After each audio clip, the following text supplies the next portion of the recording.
الحمد لله نحمده ونستعينه ونستغفره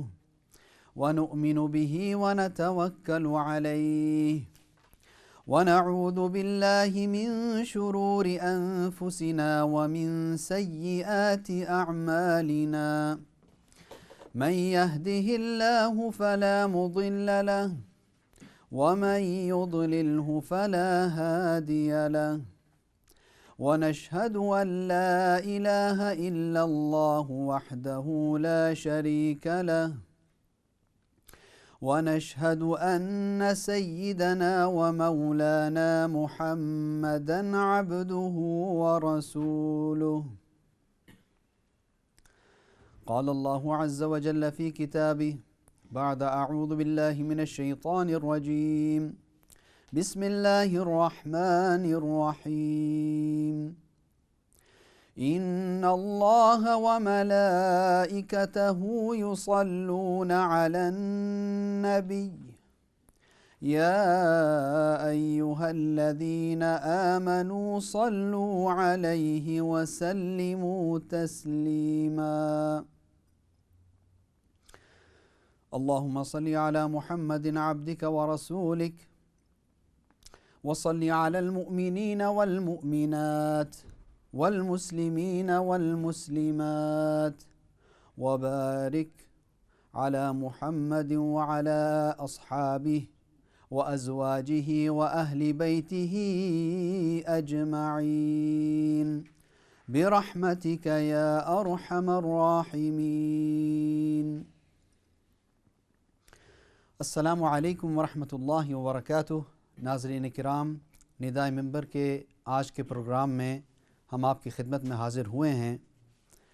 اور الحمدللہ اللہ سبحانہ و تعالی کی توفیق سے اس پروگرام کا آغاز سیرت نبی سے ہوا.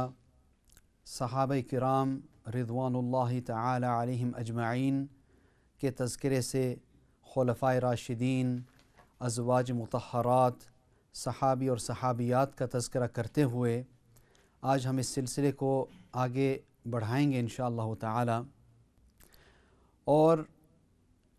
اللہ سبحانہ و تعالی نے ہر ایک نبی اکرم صلی اللہ علیہ وسلم کے ہر ایک ساتھی کو، ہر ایک صحابی اور صحابیہ کو ایسے شرف سے بخشا، ایسے اللہ سبحانہ و تعالی نے ان کے اندر کمالات اور نبی اکرم صلی اللہ علیہ وسلم کی یہ صحبت کا اثر تھا کہ جس کی وجہ سے ہم ان کے کمالات سے ایسا متاثر ہوتے ہیں کہ ہر ایک صحابی کی زندگی کا مطالعہ کیا جائے اور اس پر غور و خوض کیا جائے تو بہت ساری باتیں ہمیں سیکھنے کو ملتی ہیں. اسی وجہ سے اللہ کے رسول صلی اللہ علیہ وسلم نے ارشاد فرمایا تھا صحابہ کرام کے بارے میں کہ ان اللہ اختارنی، کہ بے شک اللہ سبحانہ و تعالی نے مجھے چنا. اللہ سبحانہ و تعالی نے محمد مصطفیٰ احمد مجتبیٰ صلی اللہ علیہ وسلم کو نبی آخر الزماں ہمارے لیے چنا، اور اسی طرح اللہ سبحانہ و تعالی نے ان کے ساتھی یعنی صحابہ کرام کو بھی چنا. ان اللہ اختارنی واختار لی اصحابی، اور میرے لیے اللہ سبحانہ و تعالی نے میرے اصحاب کو چنا. تو چنانچہ یہ اللہ اکبر، نبی اکرم صلی اللہ علیہ وسلم کو جب نبوت ملی تو اللہ کے رسول صلی اللہ علیہ وسلم دعوت دینے کے لیے در در پھر رہے ہیں، اور اللہ سبحانہ و تعالیٰ کے حکم ان لک فی النہار سبحا طویلا، کہ لوگوں کے سمندروں کے اندر نبی اکرم صلی اللہ علیہ وسلم گشت کر رہے ہیں، کبھی اس سے بات کر رہے ہیں، کبھی عمومی بات کر رہے ہیں، کبھی خصوصی بات کر رہے ہیں. نبی اکرم صلی اللہ علیہ وسلم نے کسی موقع کو چھوڑا نہیں، اور اسی طرح حج کے موقع کے اوپر چونکہ لوگ دور سے تشریف لاتے تھے حج کے لیے، تو تو نبی اکرم صلی اللہ علیہ وسلم اس موقع کا بھی فائدہ اٹھاتے ہوئے لوگوں کو دعوت اسلام دیا کرتے تھے۔ تو چنانچہ مدینہ کے ایک قبیلہ دوس، ان کے سردار طفیل وہ تشریف لائے ہوئے تھے مدینہ منورہ۔ تو جب وہ تشریف لائے تو وہاں کے سرداروں نے، یعنی قریش کے سرداروں نے ان کو یہ ہدایت دی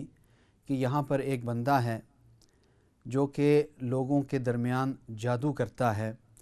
اور تفرقہ ڈالتا ہے، اختلاف ڈالتا ہے، وہ یونٹی کو پسند نہیں کرتا، وہ باپ بیٹے کے درمیان اختلاف ڈال دیتا ہے، لہٰذا اس کی بات بالکل سننی نہیں، اگر سنو گے تو مسحور ہو جاؤ گے، تمہارے اوپر جادو ہو جائے گا۔ لہٰذا طفیل جو تھے جب وہ تشریف لائے تو انہوں نے بھی حسب ہدایت اپنی کانوں کے اندر روئی ڈالی ہوئی تھی اور اپنے کانوں کو بند کیا ہوا تھا تاکہ اس آدمی کی آواز، اس آدمی کا کلام میرے کانوں کے اندر نہ پہنچے، جس کی وجہ سے میرے اندر جو ہے کوئی تبدیلی آ جائے یا مجھے اس کا کوئی غلط اثر لاحق ہو جائے۔ تو چنانچہ حضرت طفیل خود کہتے ہیں کہ میں کعبۃ اللہ کے قریب آیا تو ایک ایسی سریلی اور مزیدار اور ایک ایسی آواز میں سن رہا تھا کہ ایک شخص کچھ کلام پڑھ رہا ہے اور میرا دل جو ہے فریفتہ ہو گیا اور دل کے اندر ایسا سکون محسوس ہوا اور میں کھنچتا چلا گیا۔ اور یہ کون تھے؟ محمد مصطفیٰ صلی اللہ علیہ وسلم قرآن پاک کی تلاوت فرما رہے تھے۔ تو اللہ کے رسول صلی اللہ علیہ وسلم کی تلاوت کی وجہ سے، اس کی برکت سے کہتے کہ میں اور قریب آیا اور میں اس کلام کو سننے لگا۔ پھر میں نے اس کے بعد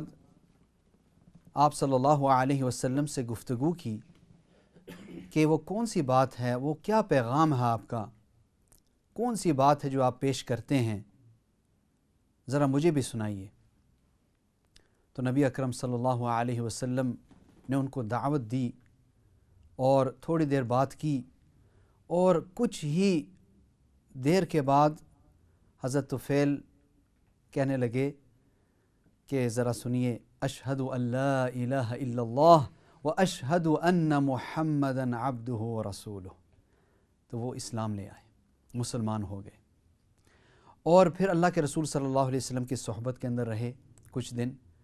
اور پھر انہوں نے یہ عہد کر لیا اور پیمان کر لیا کہ میں واپس جاؤں گا، اور واپس جا کر میں،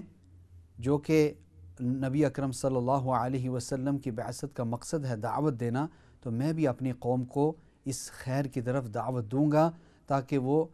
دنیا کے اندر بھی کامیاب ہو جائیں اور آخرت میں ہمیشہ ہمیشہ کے لیے کامیاب ہو جائیں۔ تو چنانچہ وہ گئے اپنے قبیلے کے پاس اور ان کو دعوت دینا شروع کیا۔ خوب انہوں نے دعوت دی، لیکن دعوت دینا ہمارا کام ہے، نتیجہ اللہ کے ہاتھ میں ہے۔ انک لا تہدی من احببت ولکن اللہ یہدی من یشاء، کہ اللہ سبحانہ و تعالیٰ قرآن پاک میں ارشاد فرماتے ہیں کہ جس کو آپ ہدایت دینا چاہتے ہیں اس کو ہدایت نہیں ملے گی۔ یہ ضروری نہیں ہے کہ جس کو آپ ہدایت اور آپ جس کو ترغیب دے رہے ہیں اسی کو ہدایت بھی مل جائے، بلکہ ہدایت اللہ سبحانہ و تعالیٰ اپنی مرضی سے، بندے کے طلب کے اعتبار سے اللہ سبحانہ و تعالیٰ اس کو دیتے ہیں۔ تو چنانچہ انہوں نے دعوت دی لیکن کسی نے قبول نہیں کیا، صرف دو ان کے گھر کے لوگ اور ایک آدمی، ایک نوجوان جس نے دعوت کو قبول کیا اور تیار ہو گیا کہ چلو میں بھی ساتھ چلتا ہوں طفیل کے ساتھ اور ذرا اس ہستی سے ملاقات کرتے ہیں جنہوں نے اتنی تبدیلی اور جن کے اندر اتنی خیر ہے اور اتنی باتیں ہم نے جن کے بارے میں سنی ہیں۔ چنانچہ آج اسی نوجوان کے بارے میں ہم بات کریں گے۔ ان کا نام کے بارے میں جو ہے اختلاف ہے، وہ انشاءاللہ تعالی علماء کرام سے ہم سنیں گے، لیکن جس نام سے وہ مشہور ہیں اور جس نام کو آپ نے کئی مرتبہ سنا ہوگا وہ ہیں ابو ہریرہ رضی اللہ تعالی عنہ۔ تو چنانچہ اللہ کے رسول صلی اللہ علیہ وسلم کے پاس وہ تشریف لائے تو ایک بہت بڑے صحابی ہیں حضرت ابو ہریرہ رضی اللہ تعالی عنہ۔ تو دیکھیں حضرت طفیل رضی اللہ تعالی عنہ انہوں نے دعوت دی اور اللہ سبحانہ و تعالی نے ان کو ذریعہ بنایا حضرت ابو ہریرہ کے اسلام لانے کا۔ بعد میں کیا کیا خدمات دی ہیں حضرت ابو ہریرہ رضی اللہ تعالی عنہ نے، جو کہ حضرت طفیل نہیں دے سکے یا نہیں کر سکتے تھے، جو حضرت ابو ہریرہ رضی اللہ عنہ نے کر دکھلایا۔ تو معلوم کیا ہوا، کبھی ایسا ہوتا ہے کہ اللہ سبحانہ و تعالی آپ کو ذریعہ بنا دیں، آپ کو ذریعہ بنا دیں کہ ایسی خیر کا کہ قیامت تک جو ہے جتنی بھی خیر پھیلے گی، جتنی بھی اچھائی پھیلے گی، اس کا اجر اور ثواب آپ کو ملتا جائے گا۔ اس لیے اللہ کے رسول صلی اللہ علیہ وسلم نے ارشاد فرمایا، من سن سنتا حسنتا فلہ اجرہا و اجر من عمل بہا، جو کوئی اچھی راہ اختیار کرے، اچھا طریقہ رائج کرے تو اس کو بھی اس کا اجر ملے گا، جو اس پر عمل کرے گا اس کا اجر بھی اس کے اکاؤنٹ میں جاتا رہے گا۔ سبحان اللہ۔ تو اللہ سبحانہ و تعالی سے ہم دعا گو ہوتے ہیں کہ اللہ تعالی ہمیں بھی اس طرح کا ذریعہ بنائے کہ ہم بھی ایسے کار خیر کا ہمارے جانے کے بعد بھی ہمارے اکاؤنٹ کے اندر، ہمارے نامہ اعمال کے اندر وہ مکتوب ہوتا جائے، وہ لکھا جاتا جائے اور اس کا اجر جو ہے اللہ سبحانہ و تعالی کے یہاں بڑھتا ہی چلا جائے، آمین۔ تو حسب معمول میرے ساتھ مہمان ہیں حضرت مولانا حیات خان صاحب۔ السلام علیکم ورحمۃ اللہ۔ وعلیکم السلام ورحمۃ اللہ وبرکاتہ۔ خیریت سے؟ الحمدللہ، اللہ کا فضل۔ اور اسی طرح حضرت مولانا عبد الباسط شاہد صاحب۔ السلام علیکم حضرت۔ وعلیکم السلام ورحمۃ اللہ وبرکاتہ۔ خیریت سے؟ جی الحمدللہ، ماشاء اللہ۔ تو انشاءاللہ اس سلسلے کو ہم آگے بڑھائیں گے ابھی، اور حضرت ابو ہریرہ رضی اللہ تعالی عنہ کا ذکر کریں گے انشاءاللہ تعالی۔ اور چونکہ حضرت ابو ہریرہ رضی اللہ تعالی عنہ ایک محدث ہیں، سب سے زیادہ احادیث جو منقول ہوئی ہیں وہ ہوئی ہیں حضرت ابو ہریرہ رضی اللہ تعالی عنہ سے، اس لیے آپ نے کئی مرتبہ سنا ہوگا عن ابی ہریرہ رضی اللہ عنہ قال قال رسول اللہ صلی اللہ علیہ وسلم۔ تو 5700 سے زائد کچھ احادیث ان سے منقول ہیں، اور یہ بھی ایک تھوڑے سے عرصے کے اندر، صرف 4 سال، 3 سے 4 سال تک کی مدت اللہ کے رسول صلی اللہ علیہ وسلم کی صحبت میں اور خدمت میں رہے ہیں، اور اتنا ذخیرہ جو ہے احادیث کا ان کے پاس ہمیں ملتا ہے۔ تو آگے جا کے انشاءاللہ تعالیٰ اس پر بھی ہم بات کریں گے کہ بعض لوگ اعتراض کرتے ہیں کہ اتنا تھوڑے حصے کے اندر اتنی زیادہ احادیث کس طرح ان کو یاد تھیں، تو اس کا بھی انشاءاللہ تعالیٰ ہم جواب سنیں گے علماء کرام سے۔ اور اسی طرح کہ کچھ صحابہ کرام نے بھی اعتراض کیا حضرت ابو ہریرہ کے اوپر رضی اللہ تعالیٰ عنہ کہ ہم بھی تو اللہ کے رسول صلی اللہ علیہ وسلم کے ساتھ تھے لیکن ہمیں یہ باتیں نہیں معلوم تھی۔ تو یہ اعتراض صحابہ کرام کی طرف سے بھی، کچھ صحابہ سے بھی منقول ہے، تو اس کا بھی ذکر آپ کی خدمت میں ہم کریں گے انشاءاللہ تعالی۔ اور یہی ایک فائدہ ہے علماء کرام کا ماشاءاللہ کہ ہم ان سے استفادہ کر سکتے ہیں، ورنہ اگر ہم خود اپنی عقل سے سوچنا شروع کریں گے اور خود ہی پڑھ کر جو ہے یہ سوچیں گے کہ ہمیں دین سمجھ میں آ جائے، تو اس کا اندیشہ ہے کہ شیطان ہمیں ایسے وساوس کے اندر ڈال دے گا، ایسے شبہات کے اندر ڈال دے گا جس کی وجہ سے آدمی تتر بتر ہو جائے گا اور گمراہی کے راستے کو اختیار کر لے گا۔ تو میں مولانا حیات خان صاحب سے عرض کرتا ہوں انشاءاللہ تعالیٰ کچھ روشنی فرمائیں۔ جزاکم اللہ۔ بسم اللہ الرحمن الرحیم۔ سیدنا ابو ہریرہ رضی اللہ عنہ، جب ہم تذکرہ کرتے ہیں سیدنا ابو ہریرہ رضی اللہ عنہ کو، ہم یہی کہتے ہیں کہ ابو ہریرہ رضی اللہ عنہ، فطرت یعنی ہر بچے اور ہر گھر والوں چاہے خاتون ہو چاہے مرد ہو عورت ہو، ان کے دماغ کے اندر سیدنا ابو ہریرہ کا نام یہی ابو ہریرہ رضی اللہ عنہ ہوتا ہے. حالانکہ سیدنا ابو ہریرہ رضی اللہ عنہ، یہ جو ہم کہتے ہیں ابو ہریرہ، جس طرح ابو طالب ہم کہتے ہیں اور اس طرح یہ کنیت ہوا کرتی تھی. کنیت یعنی ٹائٹلز یا اپلیشنز. تو سیدنا ابو ہریرہ رضی اللہ عنہ کا صحیح نام، جس طرح مولانا صاحب نے فرمایا، اس کے اندر چند اختلاف ہیں. بعض لوگ کہتے ہیں کہ عبد الرحمن ابن صخر ان کا نام تھا، یہ اسلامی نام. بعض لوگ کہتے ہیں کہ نہیں، ان کا نام امیر ابن عامر تھا. بہرحال شروع کا جو نام تھا اسلام سے پہلے، ان کا نام عبد الشمس. اس کے اندر اتفاق ہے. عبد الشمس یعنی شمس کہتے ہیں سورج اور عبد کہتے ہیں غلام، تو سورج کا غلام. جس طرح عرب کے اندر یہ بات مشہور تھی کہ اس طرح نیچرل فینومینا کے ساتھ وابستگی تھی اور اس کے ماتحت اپنے بچوں کو بھی نام دیا کرتے تھے. لیکن جب مسلمان ہوئے تو سیدنا ابو ہریرہ کا نام نبی کریم صلی اللہ علیہ وسلم نے تبدیل کر دیا. حدیث کے مطابق یا تو عبد الرحمن ابن صخر یا پھر امیر ابن عامر. تو ابو ہریرہ جس کا معنی ہے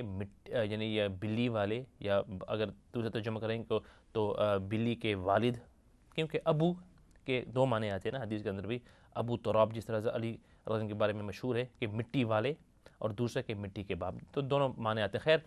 لیکن سیدنا ابو ہریرہ رضی اللہ عنہ کے بارے میں مشہور ہے کہ ان کو یہ جو بلی ہوتی ہے نا، کٹس، بہت عجیب محبت تھی، جس طرح آج کل بھی لوگوں کو ہوتی ہے. ابو ہریرہ رضی اللہ عنہ کو ان سے بہت محبت تھی، اور خود فرماتے ہیں کہ میرے پاس ایک بلی ہوا کرتی تھی اور اس کے ساتھ میں یعنی اس کی بہت خیال میں کرتا تھا. رات کے وقت اس کو میں ایک درخت پر رکھ لیتا تھا، اور دن کے اندر اس کو گوئے کہ میں جب بکری کو چرانے کے لیے جاتا تھا، I take the cat with me as well، اور اس کے ساتھ میں پیار محبت کرتا اور یعنی اس کا خیال کرتا. تو اس غیر معمولی محبت کو لوگ دیکھ کر حضرت ابو ہریرہ کا نام ہی ابو ہریرہ رکھ لیا. تو خیر عجیب. سیدنا ابو ہریرہ رضی اللہ عنہ، ہم ابو ہریرہ کو ہی کہیں گے کیونکہ نبی کریم صلی اللہ علیہ وسلم بھی ان کو ابو ہریرہ فرماتے تھے. شروع میں ان کے جو والد صاحب تھے، شروع ہی میں بچپنی ہی سے ان کا سایہ ان سے اٹھ گیا تھا اور وہ والد فوت ہو گئے تھے. تو کتابوں کے اندر آتا ہے کہ ان کی شروع کی زندگی بڑی سخت تھی، یعنی افلاس اور فقر. لکھنے والا لکھتا ہے کہ افلاس اور فقر ان کا بچپنی کا ساتھی تھا all the time، یعنی ویری ویری poor، کیونکہ والد صاحب نہیں تھے اور قبیلہ دوس کے تھے. جس طرح مولانا صاحب نے فرمایا جہاں سے سہیل ابن عمر الدوسی رضی اللہ عنہ تعلق رکھتے تھے، تو وہ قبیلہ آباد تھا یمن کے اندر. اسی واسطے بعد میں ایک مرتبہ حضرت ایک صحابی حضرت طلحہ کے پاس کوئی پوچھنے والا آیا اور کہتے ہیں کہ کیا اے ابو طلحہ، حضرت طلحہ کو خطاب کر کے جو اصل مبشر میں سے، کہ اے طلحہ، کیا یہ جو یمنی جوان ہے، کیا ان کے پاس نبی کریم صلی اللہ علیہ وسلم کے حدیث کا زیادہ ذخیرہ ہے یا آپ کے پاس؟ تو اس وقت بھی حضرت طلحہ فرماتے ہیں کہ نہیں، انہی کے پاس زیادہ ہے، کیونکہ ایکس وائی زیڈ کی وجہ سے. خیر، قبیلہ دوس کے ساتھ تعلق رکھتے تھے اور یمن کے رہنے والے تھے. تو پھر کیا ہوا بچپنی کے اندر ان کی، یعنی جس طرح ہم کمائی کے لیے ظاہر بات ہے کہ کمائی کرنی پڑتی ہے، تو اس وقت حضرت ابو ہریرہ کی جو ملازمت تھی، کام کاج تھا، بصرہ بنت غزواں کے یہاں تھا. اور ان کا کام کیا تھا؟ ابو ہریرہ کا کام یہ تھا کہ جہاں بھی وہ خاتون نکلتی تو حضرت ابو ہریرہ رضی اللہ عنہ کا کام تھا کہ ان کے یعنی جو چوپائی تھا ان کے ساتھ جو یعنی ان کا حضرت ابو ہریرہ کا کام تھا کہ ان کے ساتھ چلنا، ننگے پیر برہنے پاؤں، nothing on the feet، یعنی without any shoes، ان کے ساتھ چلنا تھا یا دوڑنا تھا. جس طرح ہم دیتے ہیں نا 1780 سنچری کے اندر یہاں بھی اور ہندو پاک کے اندر بھی کہ کسی مالدار لوگ کے ساتھ کوئی یعنی اس طرح کوئی خادم ہوا کرتے ہیں جو ساتھ ساتھ چلتے ہیں. تو یہ ابو ہریرہ رضی اللہ عنہ کا اس وقت کا حال تھا، اللہ اکبر، کہ یہ جو خاتون تھی بصرہ بنت غزواں کے مزدور تھے. اور مزدوری کیا تھی؟ مزدوری صرف یہ تھی کہ کھانا اور کپڑے کے بدلے میں حضرت ابو ہریرہ رضی اللہ عنہ اس وقت مزدوری کرتے تھے کہ ان کے جو یعنی ملازمہ تھی ان کے ساتھ باہر پھرتے، اور جہاں وہ جاتی حضرت ابو ہریرہ کو بھی ان کے ساتھ چلنا پڑتا. عجیب بات ہوئی بعد میں، عجیب اور اللہ کا عجیب، یعنی یہ کہ یہی خاتون بصرہ بنت غزواں حضرت ابو ہریرہ رضی اللہ عنہ کے نکاح کے اندر آ گئی تھی. اللہ اکبر، عجیب. تو ابو ہریرہ جس طرح مولانا صاحب نے فرمایا کہ ابو ہریرہ رضی اللہ عنہ بعد میں جا کر کیا عجیب خدمت انجام دی کہ وہی جو ملازم تھے اس خاتون کے بعد میں پتہ چلتا ہے کہ بحرین کے گورنر تھے، بحرین کے گورنر تھے حضرت ابو ہریرہ رضی اللہ عنہ تھے. خیر تو فقر فاقے کے ساتھ زندگی انہوں نے نکالی، لیکن جس وقت اللہ سبحانہ و تعالیٰ کو منظور ہوا اور مسلمان ہوئے، عجیب طریقہ کہ حضرت سہیل ابن عمر دوسی جو غالباً سردار تھے تو وہ واپس آئے قبیلے کے اندر اور بہت کچھ قربانی دے کر لوگوں کو دین کی طرف بلایا اور الحمدللہ بہت سارے خانوادوں کو تیار کر دیا ماشاءاللہ. تو جس وقت نبی کریم صلی اللہ علیہ وسلم خیبر کے اندر تھے سن 7 ہجری کے اندر، اس وقت حضرت ابو ہریرہ اور بہت سارے اور لوگ بھی نبی کریم صلی اللہ علیہ وسلم کے ملاقات کے لیے آئے. تو جس وقت مدینہ منورہ پہنچے وہاں نبی کریم صلی اللہ علیہ وسلم نہیں تھے کیونکہ خیبر کے لیے تشریف لے گئے تھے. تو پھر یہ سب ماشاءاللہ حضرات نبی کریم صلی اللہ علیہ وسلم کی خدمت کے لیے گئے اور وہاں نبی کریم صلی اللہ علیہ وسلم کے مبارک ہاتھوں پر مسلمان ہوئے. اور لکھنے والے لکھتے ہیں کہ اس وقت یعنی بیعت اسلام کے وقت سے لے کر اس وقت دامن نبوی کو یعنی اس وقت پکڑا اور آخر دم تک نبی کریم صلی اللہ علیہ وسلم کے ساتھ رہے، آخر دم تک. تو شروع اسلام سے لے کر آخر دم تک سیدنا ابو ہریرہ رضی اللہ عنہ، امیر ابن عامر یا عبد الرحمن ابن عامر جو بھی صحیح ہے، شروع اسلام سے لے کر آخر تک یہ ایک خاص یعنی حضرت ابو ہریرہ کی یعنی کہ ایک سعادت تھی. کتنی بڑی سعادت کہ ہی نیور لیفٹ نبی کریم صلی اللہ علیہ وسلم ساتھ، نہ حضر میں نہ سفر میں نہ خلوت میں نہ جلوت میں، ہمیشہ خدمت کرتے رہے. فرماتے ہیں کہ میں یعنی ہمارے جو مائیں ہیں ان کے گھروں کے اندر تشریف لے جاتے نبی کریم کی خدمت کے لیے، جہاد کے اندر تشریف لے جاتے، حج کے اندر جہاں. اور سب سے بڑی بات کیونکہ 5374 جو احادیث منقول ہیں سب سے زیادہ، بلکہ حفاظ اس پر اتفاق ہے، امام شافعی بھی فرماتے ہیں اور حافظ ابن حجر اسقلانی اور بہت سارے ائمہ کے سب سے بڑے حافظ الحدیث اور سب سے بڑے تعداد کی روایت کرنے والے حضرت ابو ہریرہ رضی اللہ تعالیٰ عنہ ہی ہیں. تو یہ کیسے ہوا؟ اس واسطے ہوا کہ حضرت ابو ہریرہ واز آلویز ود رسول اللہ صلی اللہ علیہ وسلم اور ہر وقت یہ حدیثیں یاد ہی کرتے تھے. تو خیر بتاتا جاؤں کہ جس وقت ابو ہریرہ مسلمان ہوئے تو ان کی والدہ بھی امیمہ زندہ تھی اور عبد الرحمن ابن عوف کہہ رہا ہوں حضرت ابو ہریرہ رضی اللہ عنہ اپنی والدہ کا بہت ہی زیادہ خیال کرتے تھے. عجیب، بہت ہی زیادہ خیال کرتے تھے، جس طرح ہر مسلمان کو کرنا چاہیے. اللہ ہم سب کو توفیق عطا فرمائے. خیر تو ان کی والدہ مسلمان نہیں ہوئی اس وقت، اور جس وقت ابو ہریرہ رضی اللہ عنہ کو فرماتے کہ اے میری والدہ یہ نبی کریم صلی اللہ علیہ وسلم کی جو ہدایت ہے آپ قبول کر لیں، وہ نہیں انکار کرتی اور پھر آرگیومنٹ ہوتے. تو ایک مرتبہ یہی حال تھا کہ آرگیومنٹ ہو گیا اور سیدنا ابو ہریرہ رضی اللہ عنہ روتے روتے نبی کریم صلی اللہ علیہ وسلم کی خدمت میں حاضر ہوئے اور فرمایا کہ یا رسول اللہ صلی اللہ علیہ وسلم میری والدہ ہے اور بہت یعنی میرے ساتھ رحم فرماتی ہے اور میں اس کا بہت خیال کرتا ہوں لیکن مسلمان نہیں ہوتی، آپ دعا کریں اللہ تعالیٰ کی بارگاہ میں کہ اللہ تعالیٰ ان کا دل کو کھول دے. تو عجیب اس وقت ہی نبی کریم صلی اللہ علیہ وسلم ہاتھ اٹھاتے ہیں. تو ابو ہریرہ فرماتے کہ پھر میں وہاں سے بھاگا کہ کیا نبی کریم صلی اللہ علیہ وسلم کی دعا پہلے پہنچتی ہے یا کیا میں پہلے پہنچتا ہوں. تو فرماتے ہیں جس وقت میں وہاں گیا اللہ اکبر یعنی نبی کریم صلی اللہ علیہ وسلم کی دعا قبول ہو گئی تھی اور میری والدہ اندر سے کہہ رہی کہ اندر نہ آ، میں نہا رہی ہوں. تو پھر باہر نکلی ان کی والدہ امیمہ اور فرماتی تھی کہ اشہد ان لا الہ الا اللہ و اشہد ان محمد رسول اللہ صلی اللہ علیہ وسلم. مسلمان ہو گئی تھی. فرط مسرت کی وجہ سے اتنی خوشی ہوئی حضرت ابو ہریرہ رضی اللہ عنہ کو کہ وہاں سے اندر آگے پیچھے واپس یعنی آپ نے الٹے پاؤں واپس گئے نبی کریم صلی اللہ علیہ وسلم کی خدمت میں اور روتے روتے فرمایا کہ یا رسول اللہ صلی اللہ علیہ وسلم آپ کو مبارک ہو، آپ کی دعا قبول ہو گئی اور میری والدہ کے دل کو اللہ تعالیٰ نے کھول دیا اسلام کے لیے. اللہ اکبر. عجیب. تو ان کی والدہ بھی مسلمان ہو گئی. تو نبی کریم صلی اللہ علیہ وسلم ہی کے ساتھ ابو ہریرہ کا اٹھنا بیٹھنا تھا ہر وقت. فرماتے ہیں کہ ایک مرتبہ میں نے شکایت کی نبی کریم صلی اللہ علیہ وسلم کو کہ یا رسول اللہ میرے دماغ کے اندر ایک کمزوری ہے، مجھے چیزیں یاد نہیں رہتی ہیں. یہ بھی بتاتا جاؤں کہ ابو ہریرہ رضی اللہ عنہ اصحاب صفہ میں سے تھے. اصحاب صفہ ان لوگوں کو کہتے ہیں جن کے پاس کوئی رہنے کی جگہ نہیں ہوا کرتی تھی، ان کے پاس کوئی مال ثروت نہیں تھا، تو وہ نبی کریم صلی اللہ علیہ وسلم کے مہمان ہوا کرتے تھے، اور مسجد نبوی ہی کے اندر صلی اللہ علیہ وسلم وہ تشریف رکھتے تھے، اور جو کچھ صدقہ نبی کریم صلی اللہ علیہ وسلم کو پہنچتا ملتا تو رسول اللہ علیہ وسلم ان تک پہنچا دیتے، اور جو ہدیہ رسول اللہ علیہ وسلم کو ملتے وہ بھی ان کے ساتھ یعنی تقسیم کر لیتے۔ تو ابو ہریرہ رضی اللہ عنہ انہی میں سے تھے۔ فرماتے ہیں کہ لوگ کہتے ہیں کہ ابو ہریرہ رضی اللہ عنہ نے بہت سارے احادیث بیان کی ہیں، اور صرف 4 سال ابو ہریرہ رضی اللہ عنہ کا یعنی ساتھ دیا نبی کریم صلی اللہ علیہ وسلم کے یعنی آخر دم تک، تو صرف 4 سال سن 7 ہجری سے لے کر سن 11 ہجری تک ان کے ساتھ تھے۔ اس کے باوجود بھی اتنا زیادہ حدیث کا ذخیرہ انہوں نے پیش کیا، اس کی وجہ یہی تھی کہ ہی واز آلویز ود رضی اللہ عنہ ود نبی کریم صلی اللہ علیہ وسلم۔ جزاکم اللہ۔ بالکل ماشاء اللہ۔ اور یہ بھی ایک اس کا پھر جواب ہو گیا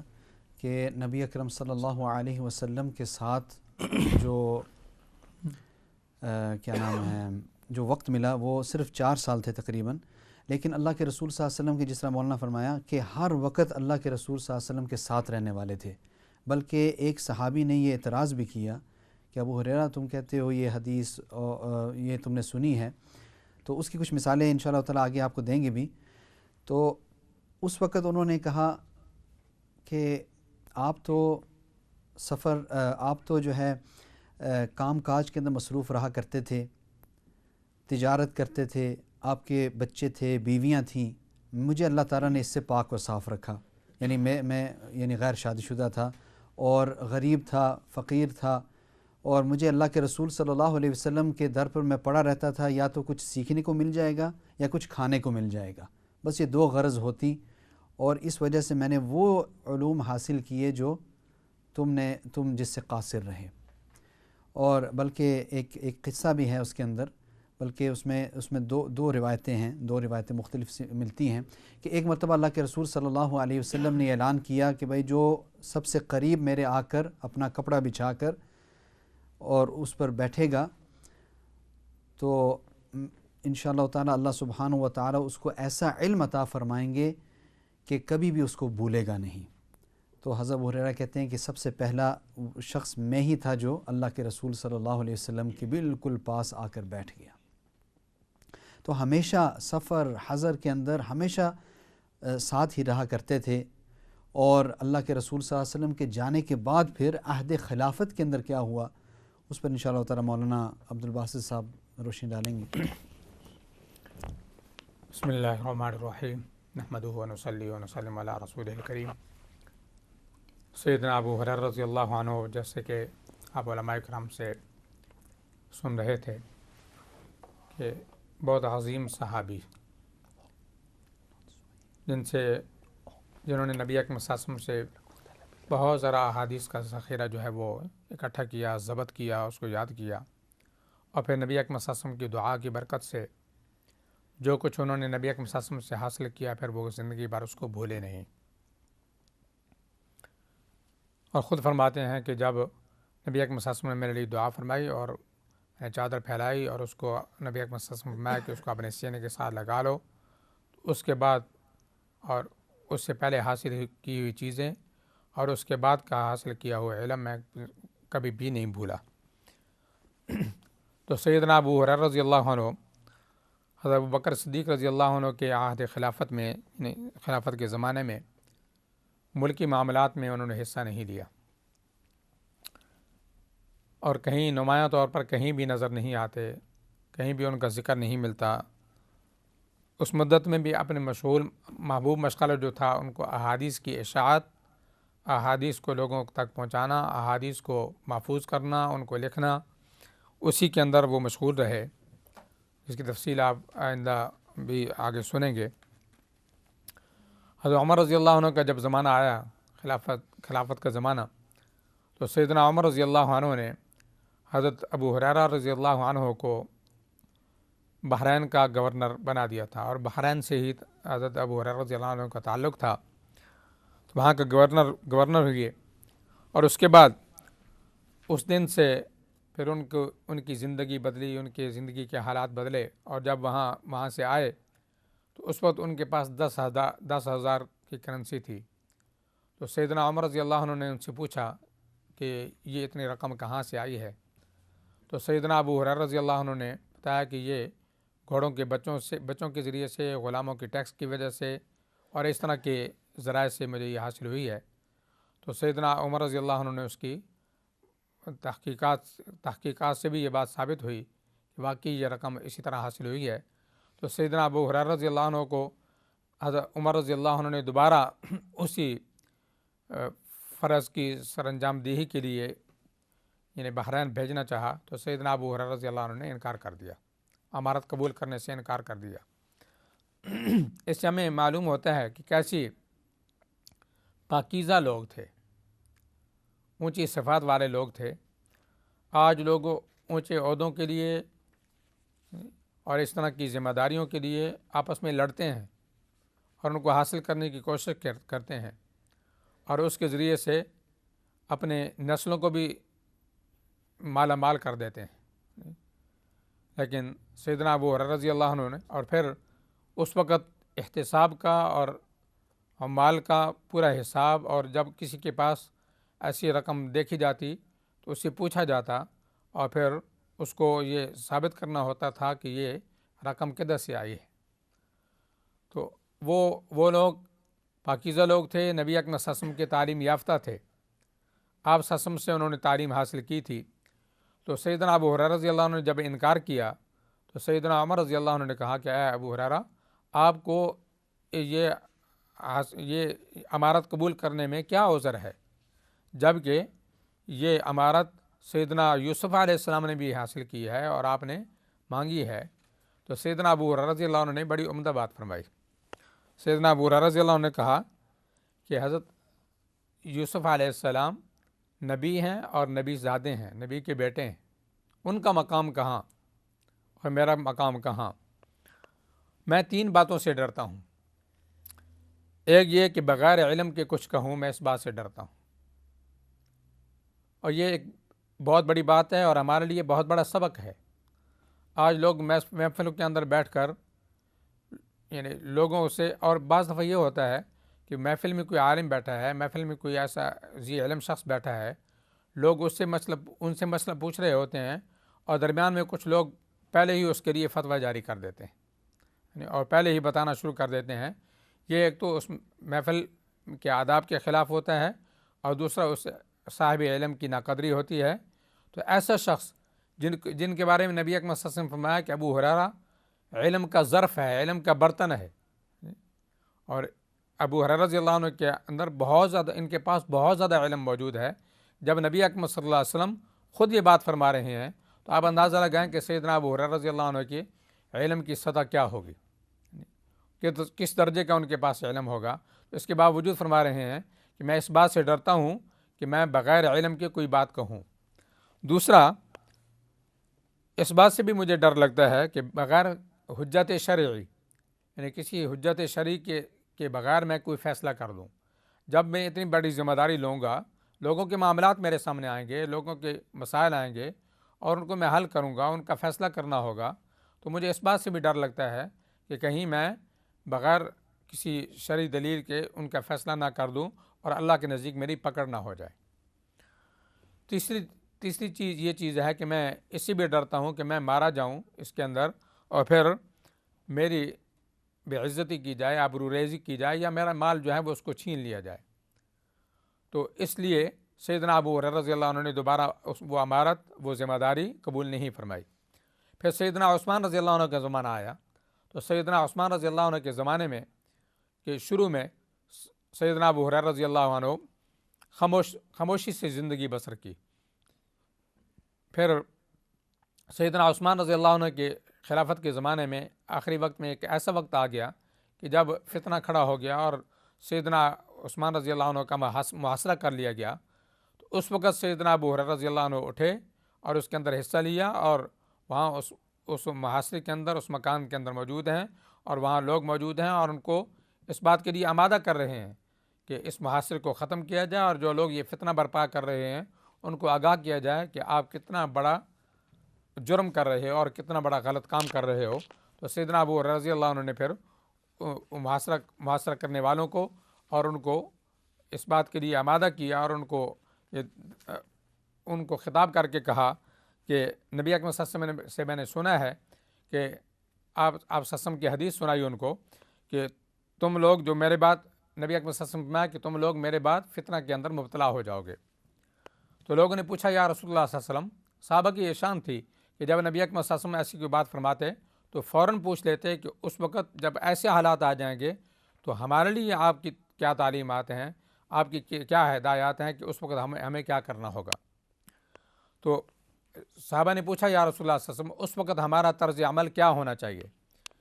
تو نبی اکرم صلی اللہ علیہ وسلم نے کہ تم کو امین اور اس کے حامیوں کے ساتھ ہونا چاہیے،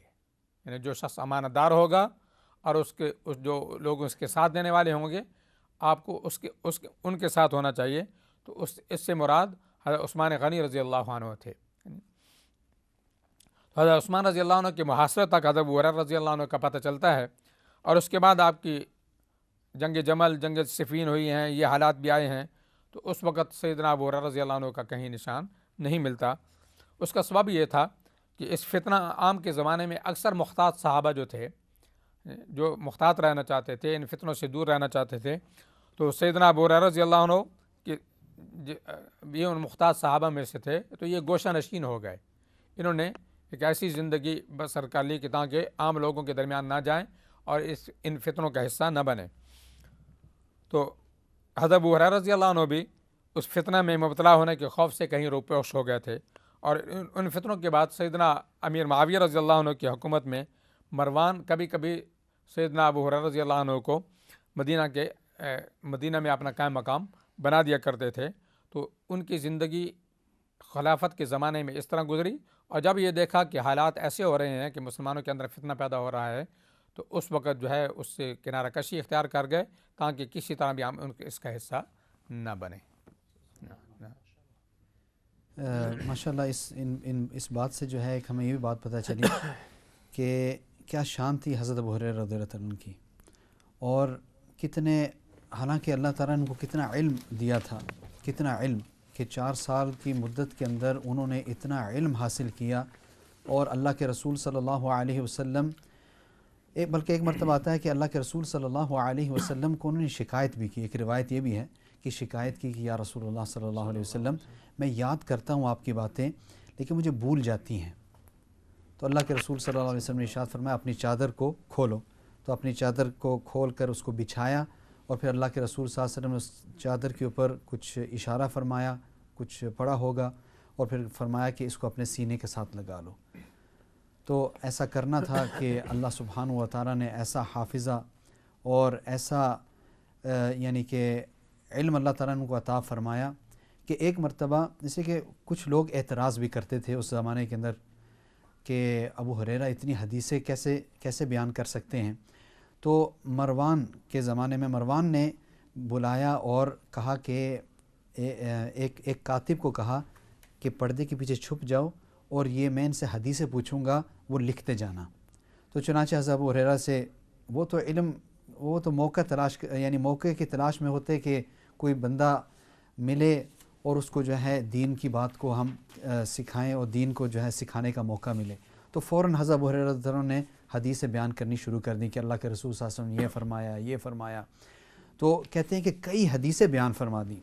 پھر اس کے بعد 1 سال بعد دوبارہ حضرت ابو ہریرہ رضی اللہ عنہ کو کسی موقع کے اوپر بلایا، اور پھر وہ کاتب کو کہا کہ ذرا چیک کرنا، میں وہی حدیثیں پھر پوچھوں گا اور دیکھتے ہیں کہ یہ ان کو یاد بھی ہیں یا ابھی رد و بدل کرتے ہیں۔ تو بعد میں جب چیک کیا گیا تو ایک حرف کا بھی رد و بدل نہیں تھا۔ حالانکہ آدمی کبھی مفہوم بیان کرتا ہے، مفہوم حدیث کا بیان کرنا جائز ہے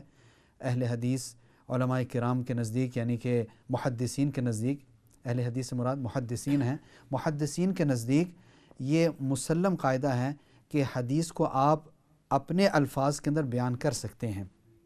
لیکن پھر بھی انہوں نے اتنی احتیاط کی کہ وہی الفاظ استعمال فرمائے۔ تو اللہ سبحانہ و تعالی ہمیں بھی ایسا علم نصیب فرمائے اور علم والوں کی قدر کرنے کی توفیق نصیب فرمائے۔ ابھی انشاءاللہ تعالی ہم بریک کی طرف جانے والے ہیں، اور بریک کے بعد پھر اپنے سلسلے کو دوبارہ انشاءاللہ تعالی جاری اور ساری رکھیں گے۔ السلام علیکم ورحمۃ اللہ وبرکاتہ۔